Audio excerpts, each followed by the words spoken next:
كلمتين وبس.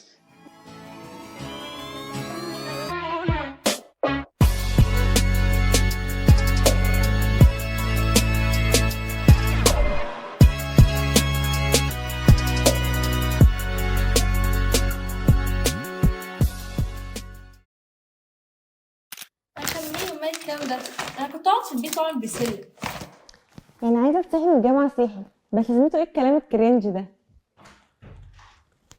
الجامعه واخده جزء كبير قوي من روتين حياتنا، بس اللي ما تعرفوش ان الكلام ده جديد، وان احنا ما تسمحناش ندخلها غير من 96 سنه بس، رغم ان اول جامعه اتعملت في العالم اتعملت من اكتر من 1000 سنه، اللي باي ذا واي عملتها واحده ست.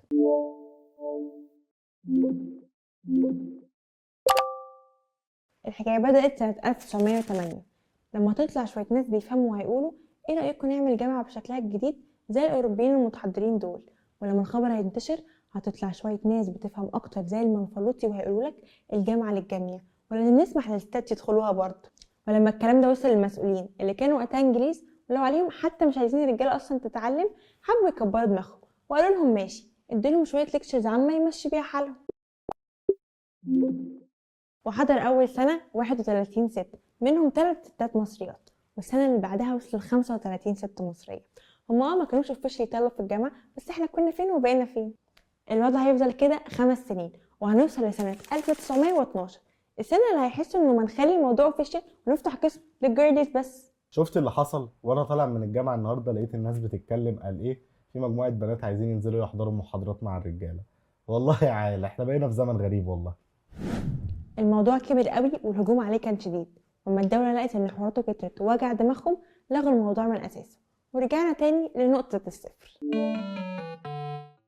بس كلنا عارفين اللي بيجي على حق واحد ست ما بيكسبش، بالك باللي يجي على الحق بتاع 6 مليون. وفعلا اللي هم عايزينه حصل، وقفلوا قسم الجيرلز ومع الجامعة كلها، اصلا اتزنت معاهم في الفلوس. وبعدها هتظهر فاطمة تاني، بس مش دي فاطمة اللي اتكلمنا عليها في اول حلقة، دي الايجيبشن فيرجن، الاميرة فاطمة بنت الخديوي اسماعيل اللي اتعلمت احسن تعليم وكان نفسها تكمل وتخش الجامعة، بس ده ما كانش اوبشن لاي بنت وقتها حتى لو بنت الخديوي شخصيا. وعشان فاقد الشيء يعطيه، قررت الاميرة انها تدعم مشروع جامعة القاهرة فاينانشالي عشان محدش يتحرم من التعليم الجامعي زيها، فهتتبرع بأرضها في الدقي عشان تكون مقر للجامعة، ومعاهم 18,000 جنيه تكاليف البنى. ومش بس كده، دي كمان هتدفع فلوس الحفلة اللي هيحطوا فيها حجر أساس الجامعة، وهتتبرع بمجوهراتها الملكية عشان تتأكد إن البنى هيخلص وإنهم مش هيحتاجوا حاجة تاني. وبفضل فلوس ومجهودات الأميرة فاطمة رجعت جامعة القاهرة اتفتحت تاني بالشكل اللي احنا عارفينه النهاردة، وهيفضل ما يدخلهاش ولا جيرل لحد سنة 1929، السنة اللي هيظهر فيها 5 بنات ويقولوا ما نحاول تاني، واي نوت. سهير القلماوي، نعيمة الأيوبي، فاطمة سالم، وفاطمة فهمي، زهير عبد العزيز. عشان نعرف ايه اللي خلاهم ياخدوا خطوة جريئة زي دي لازم نرجع للبيت. الاتنين كبروا وتربوا في بيوت كانت عارفة أهمية التعليم، عشان كده دخلوا المدرسة وتعلموا لحد ما أخدوا البكالوريا AKA الثانوية العامة. وبفضل دعم وتشجيع أهلهم الاتنين كبروا وبقى عندهم أحلام اللي مش بس هتغير حياتهم، وهتغير حياتنا كلنا معاهم. قصتنا بتبدأ بسهير اللي هتاخد الصدمة لما تعرف إن ورقها اترفض من كلية الطب، ويقولوا لها احنا ما بنقبلش بنات. يا عيني لسه داخله حياه الكبار جديد ومكانتش تعرف انها بهذه القسوه. يعني مفيش امل؟ للأسف يا بنتي أنا حاولت بس مفيش قبول. طب أنا عندي ليكي عرض تاني، إيه رأيك تيجي تقدمي عندنا في كلية الآداب؟ انا ليا الشرف ان اكون تلميذة حضرتك. وبكده تكون سهير هي اول بنت تخش جامعه في تاريخ مصر كله، وبعدها بكام شهر هيقدم باقي البنات. وقتها هيقعد طه حسين مع احمد لطفي السيد رئيس الجامعه وقتها عشان يشوفوا ازاي يدخلوا البنات من غير ما يحصل دوشه زي المره اللي فاتت. طه حسين هيشوف ان الحل ان البنات تخش في السر عشان عقبال ما الخبر ينتشر يبقى بقى امر واقع خلاص. وبكده ال5 بنوتات بقوا officially طالبه في جامعه القاهره، ونعيمه بقت اول بنت تخش كليه الحقوق في تاريخ مصر كله. انا مستحيل اسكت عن المهزله دي مخالفه للاداب العامه يا استاذ، انا هقدم فيكم شكوى للوزاره.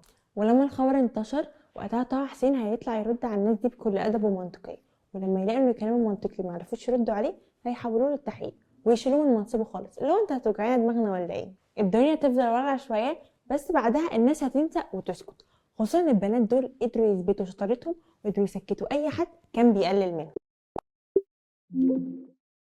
لو اللي فات كان صعب فاللي جاي أصعب منه، عشان ازاي هتتعاملي وتبني كوميونتي وسط مكان وجودك فيه مش مرغوب أصلا. سهير ونعيمة حكوا عن الستراجلز اللي قابلوها جوه الجامعة، وازاي كانوا حاسين إحساس الإيلينز بالظبط. أول لما يروحوا أي مكان كل الناس بتبصلهم ومستغربة وجودهم، ده غير الكلام اللي كان بيتقال مش محتاجة أقول لكم طبعا. وبرغم كل ده سهير هتتفوق وهتتعين معيدة في كلية الآداب عشان تبقى أول بنت في تاريخ مصر قدرت تحقق الإنجاز ده، وده كان تحدي جديد بالنسبة لها. بس للأسف معاناته كانت أكبر بكتير، لأن كل اللي حواليها كانوا دايما محسنها إنها أقل منهم، حتى من الطالب نفسه، لمجرد إنها ست. بس كل ده كوم وقت محاضرتها كوم تاني خالص. القاعة كانت بتتملي بزحمة غير مفهومة، طبعا مش حبا في العلم ولا حاجة، ده كله كان جاي يتفرج على الست اللي واقفة تشرح دي، عشان ده كان وضع غريب بالنسبة لهم وأول مرة يشوفوه. وقعدت حبة حلوين عقبال ما قدرت تسيطر على الوضع.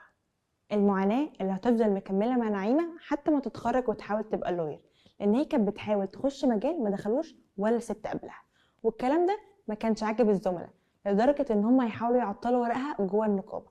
بس هي مش هتسكت وهتفضل ورا الموضوع لحد ما تبقى أول ست محامية في تاريخ النقابة. سنة 1933 هي السنة اللي هيتخرج فيها أول دفعة بنات من جامعة القاهرة، وكانوا وقتها 5 بنات بس، عشان يوصل العدد في 2025 ل80,000 بنت تقريبا في السنة. كل دول عارفين يتعلموا ومبيتعاملوش كإيلينز، عشان في يوم من الأيام في 5 بنات قرروا إن هم يواجهوا المجتمع ويقفوا قصاده كله لوحدهم. كل ده عشان أي بنت تيجي من بعدهم تعرف بكل سهولة إنها تتعلم وتخش الجامعة.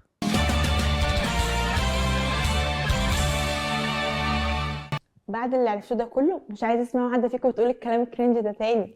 ولو الحلقة عجبتكم متنسوش اللايك والشير.